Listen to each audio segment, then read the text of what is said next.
Humble greetings to you fellows.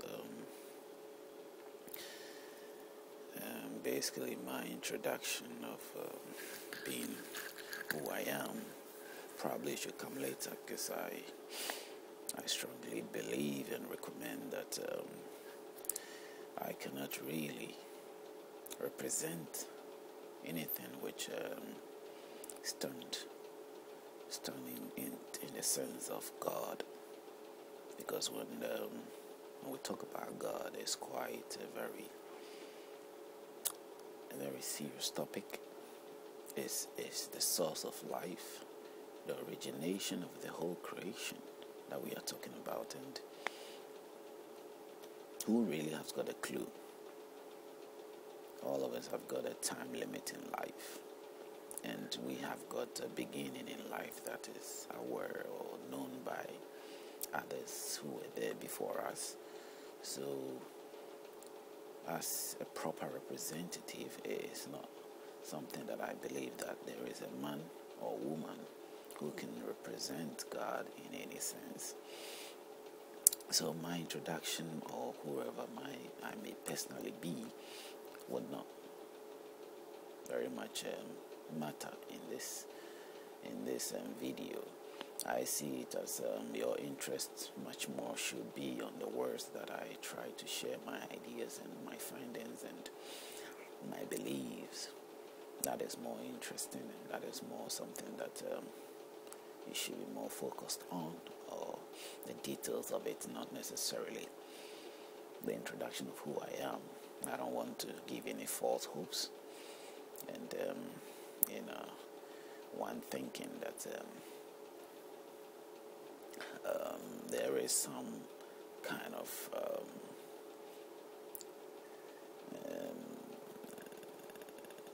actually some hope of trusting in a man in this regard. I don't think that is the idea of this video, or that is the idea that I'm trying to present through to anybody who choose to listen to what this video is about. I may still hold on to the teachings of the Bible a bit, and probably a bit of the Quran, which I think relates in so many sense. The Quran share a bit of family relations. They are all Abrahamic, descendants. The Muslims believe they come from they are descendants of Abraham, as well as the Christians and the Jewish. They all believe that they are all descendants of Abraham. So sometimes I might jump into that also to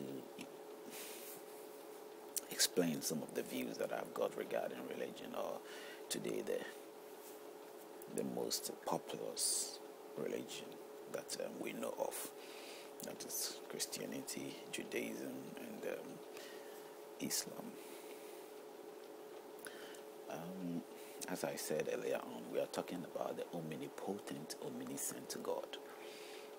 And I believe in all regards, both all these definitions will be accepted by most of the religion in that regard. So definitely, I could base most of my doubts and my belief on this level, on this ground, to put God in the right place, to sort of let the idea that one may have towards God be right, or be appropriate, to say yes, to be more appropriate. Because I believe that whatever we have today is not appropriate, so we don't get the right results as we so choose, or as we would have want it to be. Everybody choose to do as they so please. People do evil things in the name of God. People even choose to walk on that platform of doing everything to sort of please God, or please their creator, or please what they believe to be of God. And it has become so much that it has to be looked into. It has to be sort of thought through and through again seriously before we sort of attempt these things. but sometimes not necessarily, because there isn't anything that stops us from doing what we choose to do. One may even choose to use foul words or abusive words or insultive words towards the other's faith or the other's God or whatever that person believes in. And the only response that comes is either physical reactions, or words to sort of guarantee that some way or the other God will act upon that person's abusive words or whatever he says. Sometimes people will even go and curse or keep themselves away and say, hey, it is written that whatever you have done or you have said against my God, you will see what will happen to you, like threats of that nature. And that is also something that sometimes happens, but it is not the hand of God. I believe that if anybody used foul words towards God or said anything which is wrong towards another person's faith or another person's God, it must be left for God to sort of react. Because the God we are talking of, the God that I am actually raising my topic about, is someone who has got the higher personality. His personality is higher than even ours. He can talk, he can see, he can walk, he can do everything. He's much more able than we could ever think of being. You see, so his power, as we say, is if you believe in him being omnipotent, unlimited power that he has got, then you surely will accept that he's capable of dealing with his own enemies. He's capable of solving his own problem. And I believe this leads to a very peaceful mindset or mentality towards our faith. The idea of people becoming mad towards God is very much irrelevant. For you to have any kind of actions in the name of God or try to do anything to please God, or to you, even in this Bible, it is written in many occasions where it reflects that, man, you cannot really please God. Whichever way, how are you going to be able to please God? And it's impossible for one to please God. I wouldn't drag along with these babbling ideas.